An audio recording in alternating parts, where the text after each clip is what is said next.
When I was a kid, I thought if I could control things, that I'd be safe. But then when the addiction came, I wouldn't admit it, that I had lost control. Of course, if we didn't lose control, we wouldn't be addicted. So I was just pretty much a social drinker, and it was accepted in the circles that I ran in. So I pretty much had control, I thought. I was trying to control then that thing that I thought defined who I was, but in actuality it was controlling me. Amazing grace, how sweet the sound.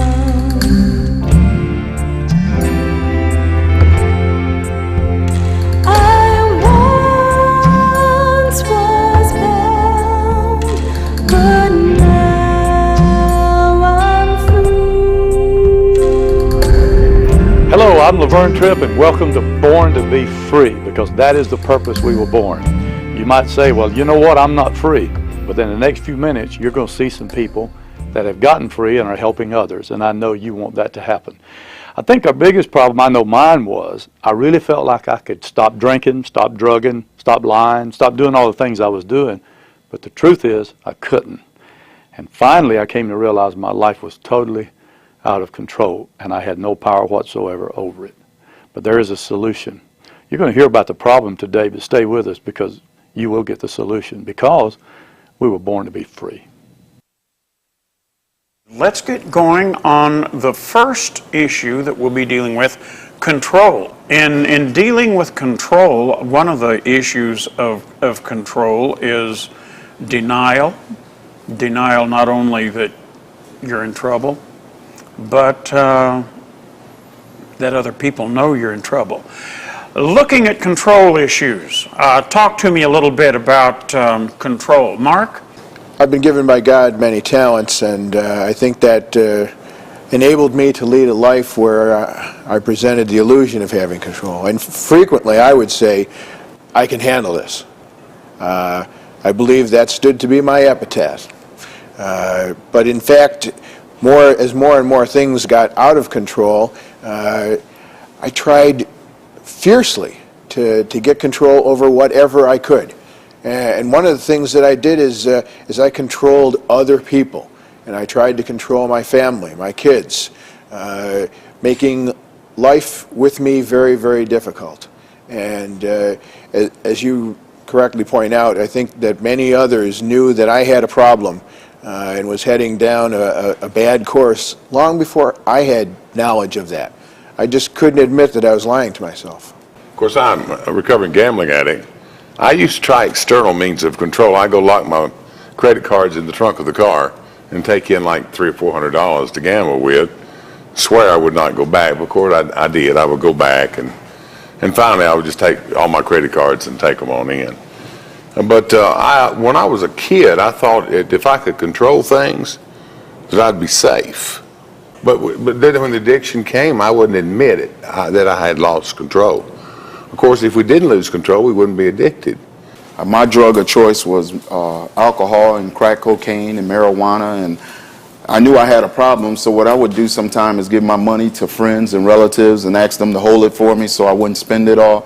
Then I'd come back to them later on after, the high would kick in or the drugs would kick in, and ask them for the money back. And they say, well, you told us not to give this to you. And then I would use anger, and I would use scare tactics to get the money back. And I would say, listen, that's my money. You give it back to me, or me and you going at it. And I would just manipulate and use anger and stuff to intimidate them. And that was a form of control I did, just lying to myself. I developed very early in life the belief that life was threatening, people were dangerous, and so if I didn't control the environment, something terrible would happen to me.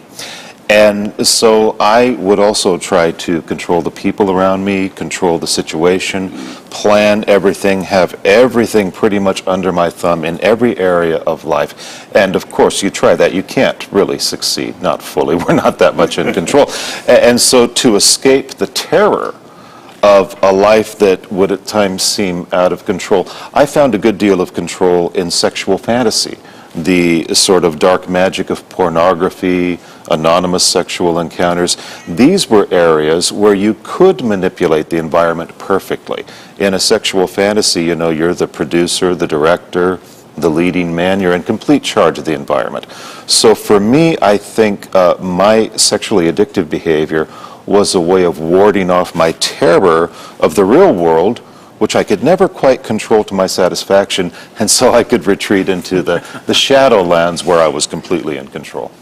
My experience was disordered eating and chronic dieting, and I honestly would get so frustrated with people when they would say, oh, it's just an issue of control. I really didn't feel that it was, and it wasn't until I was, after 10 years of that, beginning to walk out of it, that I began to realize how much of my life had become absolutely controlled by my fear, like you said, of what other people thought.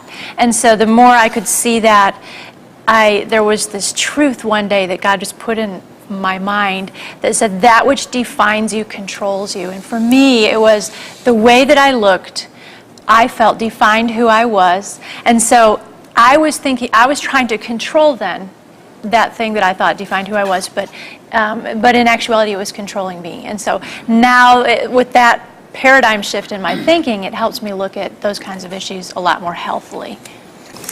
Control was very much a part of my life. I was very manipulative, and I used control in my relationships with my family members to kind of keep them off guard, to keep them from approaching me from any, and they did not like confrontation, so of course I used that through anger.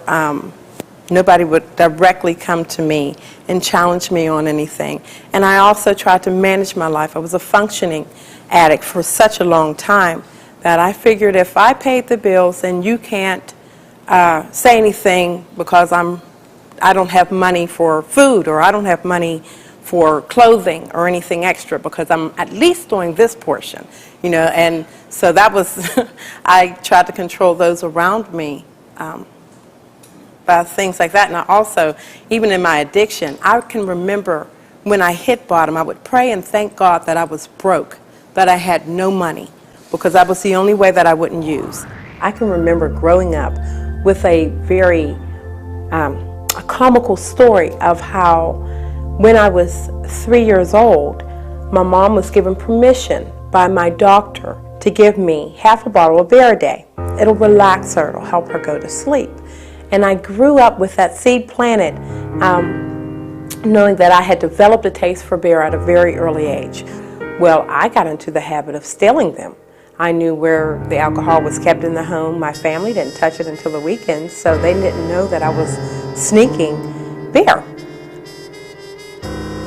A lot of anger and just a lot of emotions. Of course, we're talking about when I was a preteen, so, you know, hormones are raging, and there's a lot of things that I didn't want to deal with. I didn't think it was fair that I had to, and it numbed that for me. The prescription drugs helped, and the over-the-counter drugs, they helped. Of course, I didn't understand that the mood swings, the up and downs were coming from that at that time. As I progressed, once I felt like I needed an outlet, and I did allow myself to start hanging out with my friends, the use there was not to numb my mind, but it was to help me to relax, to become accepted socially. I relaxed. Someone shared marijuana with me, and I relaxed and I laughed, and it became an okay thing for me. Not until I was 18 did I try cocaine. Well, that was a whole other level. At this point in my life, I still felt that I was controlling drugs and alcohol in my life. One, I wasn't spending an exorbitant amount of money on it like I had seen some people do. Two, I wasn't drunk and destroying relationships and order in my home or within the community. I understood things like marijuana was a gateway drug, but I was managing the marijuana. I didn't see me shooting any heroin, or I didn't see me doing any other types of drugs, so I was just pretty much a social drinker, and it was accepted in the circles that I ran in. So I pretty much had control, I thought. The drugs and alcohol that I've been using, the powder cocaine, the marijuana, and the alcohol were not enough. And I began experimenting with a new drug, and it was crack cocaine. Nobody would confront my addiction.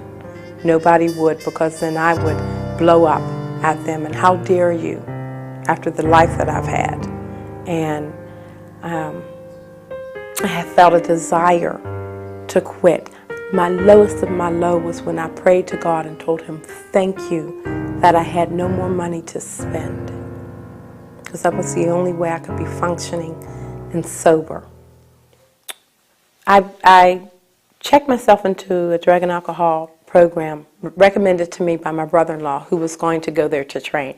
And it is called Penile Drug and Alcohol Treatment Facility, and it's located in Johnstown, Pennsylvania. And I came into treatment, and they were really able to help me to see that it hadn't, while things like environment had contributed to my addiction, and things like circumstance and crisis had contributed, that they were not the core issue, but that it was myself. I thank God for the year that I had. It was an opportunity to heal and to see a pattern of behavior that I had exhibited for years. I entered into treatment in my 30s. I had been addicted to alcohol and drugs since I was 7 years old, and I had begun to use it then. It's a lot of years. It takes more than a few weeks, and it took more than just a secular program, but I needed God in my heart and my life to the point where I would surrender all. You know, I'm in control of things through Christ, and money couldn't do it for me. Power can't do it for me. Relationships can't do it for me. God has done that for me. Have you ever felt like that you could do better if you would just try harder? I know with me, I really felt like in my life, in my struggles, in my addiction, that if I would just try harder, I could accomplish whatever I wanted to accomplish. Because my belief was, no matter what I want to do, I can do it. Well, that worked for a while, it seemed like. But when my addiction got out of control, I came to the place that I realized I don't have any power. And I'll tell you how that happened. After I had surrendered my life to Christ, made a commitment to Him, the very next day I got in my car, started to town, and instead of going to town, I started to the drug dealer's house. To make a long story short, I got high. The same thing happened the next day. After I got high the second day, I got a bottle of sleeping pills, a glass of water, and I was going to take my life because I felt like I was such a failure. Here I had committed my life to God, determined to live for Him from this day on, and the very next day got high again. I felt like it was because I was a weak person, but the truth is I didn't have any power. And just before I took my life, the telephone rang. It was a guy that I had sung with. He had gave his heart to Jesus like a year before, and he called. And he asked me, he said, "How you doing?" I said, "I'm fine." You know, we lie about our problems a lot. We don't want to admit it, especially that we're powerless and that our life is unmanageable. Knowing all we do about God and His love for us, and yet continue to do things that we know He don't want us to do, and that's destructive. And when I told him I'm fine, he said, "Well, I don't understand." He said, "I was down here praying, and the Lord told me to call you." God always sends just the right person at just the right time to say just the right thing. He knew what I needed to hear, but I knew I had to get honest. And I told him, I said, I gave my heart to Jesus Sunday. This was like on Tuesday. And he said, "Well, praise God." I said, "No, wait a minute." I said, "I got high yesterday. I got high today." I said, "What's wrong with me?" Other people give their heart to God. They talk about how victorious they are, how happy they are, how much peace they have. And I said, I can't. He said, "Hold it." He said, "Don't you know you don't have any power over alcohol or drugs? Don't you know you don't have any power over the flesh, the world, the devil?" He says, "As a matter of fact, you don't have any power over anything. Your life is totally unmanageable." It's the first time I'd ever heard that. It made me very angry. He said, "Why don't you just turn the devil over to your Father and ask Him to cover you with the blood of Jesus?" I hung the phone up. I got on my knees. I said, "God, I don't have any power over the devil. I want to do the right thing, but I can't. And I admit I am totally powerless. My life is totally out of control. I turn him over to you. Will you cover me with the blood of Jesus?" And when I said that, it was like somebody wrapped a blanket around me, and I knew I'd found the key to overcoming. And that was admitting my powerless, trusting in His power, and surrendering to His will. Don't feel bad about falling and stumbling. We don't have the power to live it, but God has, and He'll give it to you if you ask Him. So do it now.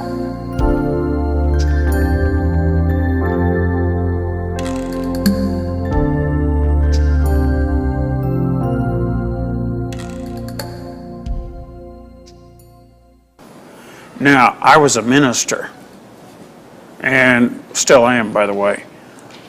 And my addiction was to religion. And people say, oh, how great. Well, I thought so until the Lord one day just kind of nailed me and said, no, you're going about this all wrong. Control was an issue. You know, ministers are supposed to be in control. In treatment, they have what they call stinking thinking.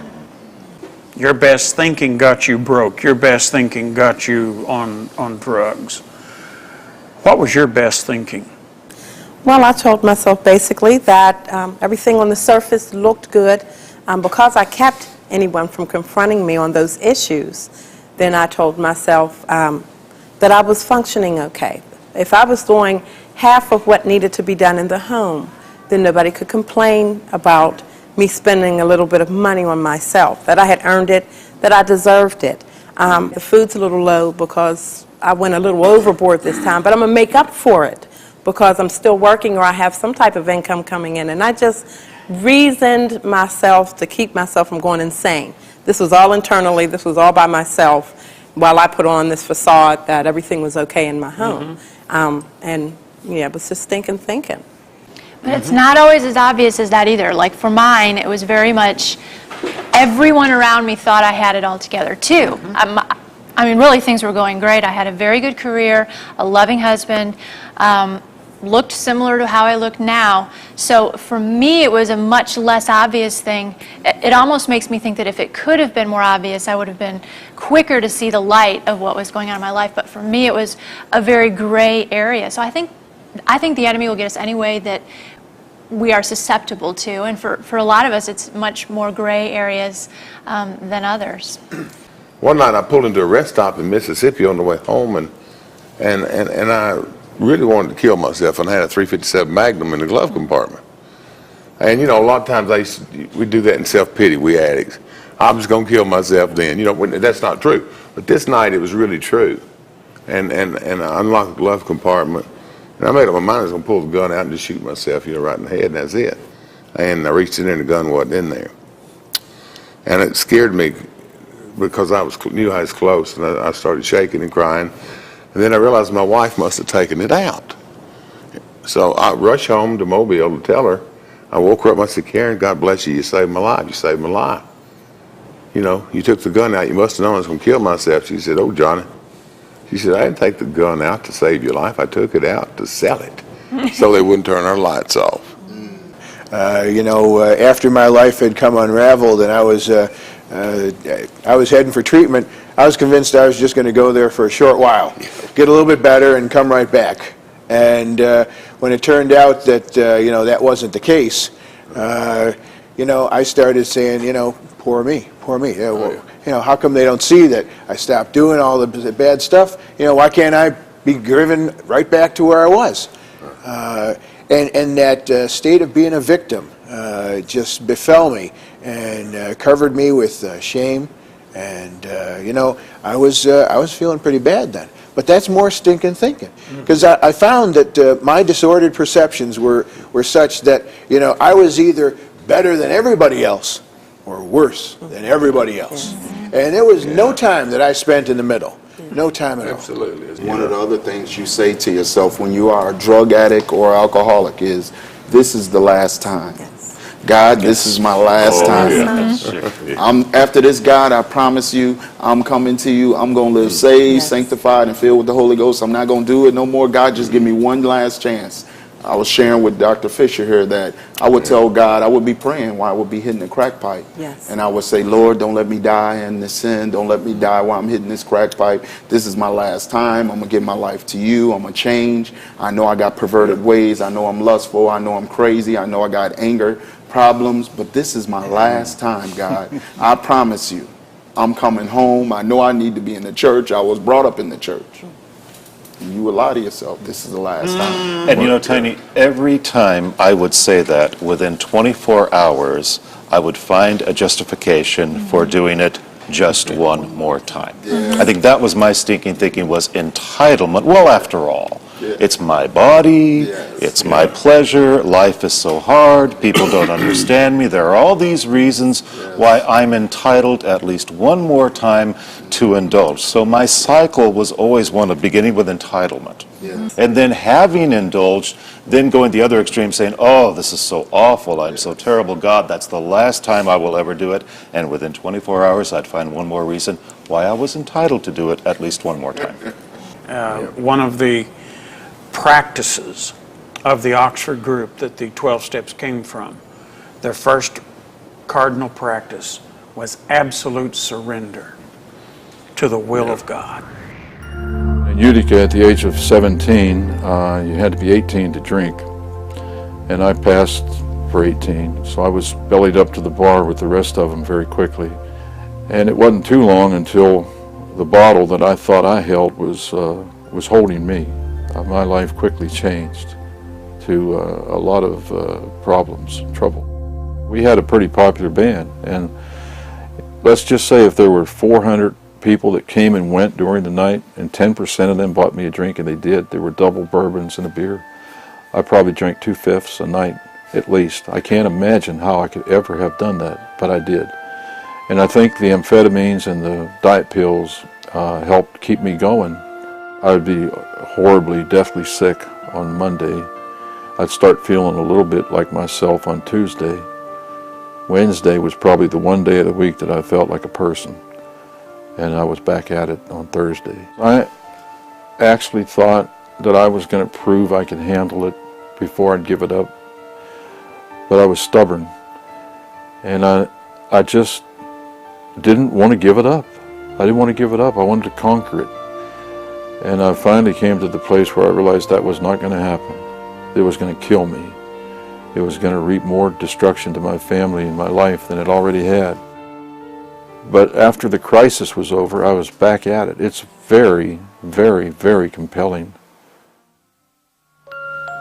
So I told Grace on Christmas Eve, I said, I'm going to go get one drink. I'm just going to, just one, I'll be right back. She begged me not to go, but I left. And to make a long story short, that one drink diluted the judgment my diluted judgment was diluted more to have another one, then another, and another. And I came back home a drunken, staggering mess. And when she left me in the door, she just looked at me, and I went straight to the gun cabinet and got a .38. I cocked the gun, pointed it to my heart, and Grace begged me to give her that gun. And I said, no, I'm not going to do it.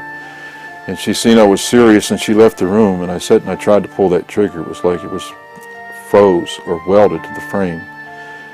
And in the silence, as I sat there in that bed between death and hell, she came back in the room and she said, Jack, give me the gun. And I tried to fumble with it and uncock it, and it went off. And it went through my side and out my back. Left a hole as big as a silver dollar out my back, and I fell back on the bed. And I sat up, stood up, blood running everywhere, down all over my shoes and the rug. And I walked into the living room, to the presence of my children, who had just finished putting the Christmas tree up. And my son said, I know the phone number, Daddy, I'll call the ambulance. And he called, and here came the red lights and the white coats and the gurney and the whole bunch, and took their drunken, stumbling, suicidal father out the door to the hospital. So I made my mind up that I would stay sober for at least a week. So when I went back to church, that it wouldn't be the result of some guilt feeling or some hangover or something, that I'd know exactly what I was doing. And that's what I did. On October 21st, 1977, when the preacher said, if you want to know what God's will for your life is, report for duty. I reported for duty. I stumbled over some feet getting out that aisle and going up to the altar, but I poured myself at the feet of Jesus, and he poured his life into me. And he's changed me. He gave me what I was after, and that's freedom. I haven't had a drink since then. It's been 25 years. It'll be 25 years on the 21st of August. But life still has challenges and problems, but they're the right kind. Well, for the past few minutes, we have been listening to some people that know what it is to hurt. But we've also heard the good part. You see, God takes bad things and turns them into good if we recognize that without his help, we can't make it. I know what it is to be powerless. I know what it is to be out of control. Maybe you do too. None of us want to admit that. We feel like we can do anything we want to do. But the truth is, every one of us reach places in our life where there is no solution except God's help.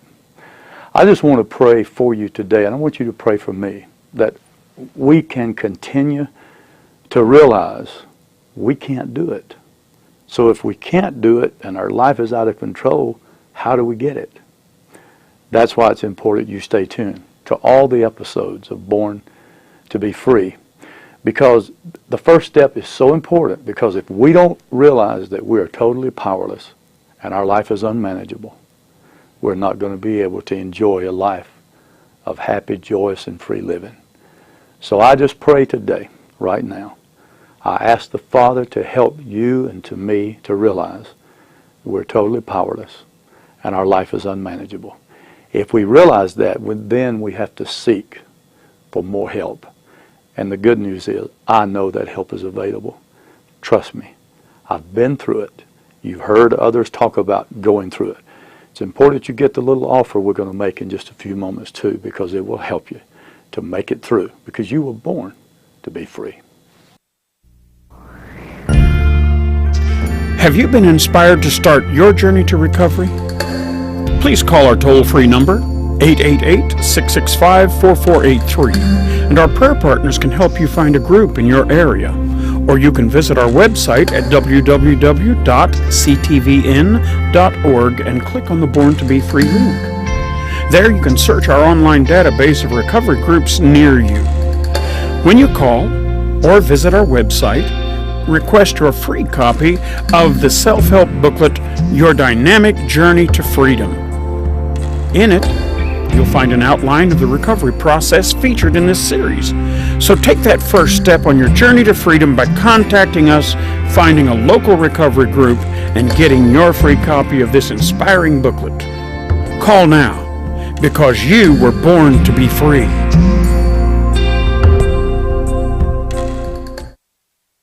I had 5 or 6 auto accidents where cars were totaled, divorced twice, broken relationships, angry kids, lost businesses, bankruptcy. All of those issues of life were marker points what God was saying, pay attention. I've been stabbed, I've been shot at, big target, I was missed, close range. God would get me out of situations, and I just knew He was real. God became intimate to me. We have an intimate relationship today. Amazing grace, how sweet the sound.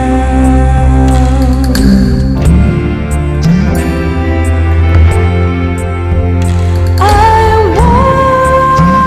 once was bound, but now I'm free. There were times I was petrified, but I was stubborn, and I just didn't want to give it up. I didn't want to give it up. I wanted to conquer it. And I finally came to the place where I realized that was not going to happen. It was going to kill me. It was going to reap more destruction to my family and my life than it already had. And I'm convinced it was the prayers